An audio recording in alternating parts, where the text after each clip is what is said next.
Ah, hindi ko alam kung paano napunta na sinasabi na yung majority ngayon ang tinatarget. Dahil kung tutusin ninyo, hindi sila majority noon.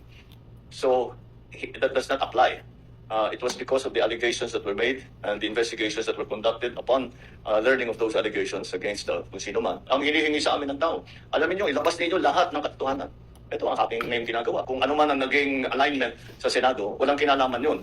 Ito pa rin ang mga tao na lumabas sa mga pangalan doon sa, kung titingnan ninyo, kung saan pinagbabasihan lahat itong mga ito, ay doon sa testimonya sa Blue Ribbon Committee.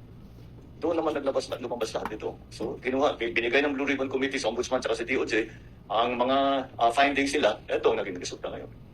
So, it has nothing to do with the alignment. Kung magbago yan, the alignment is different again tomorrow. Hindi, I'm not saying it will be. But if the alignments are different again in terms of the majority, paano mo sasabihin pag nagbago na naman yan? So, walang kinalaman yung majority, minority sa Senado. Ito ang dahil sa resulta ng mga investigasyon ng Blue Ribbon Committee at ang iba't ibang ahensya ng pamahalaan.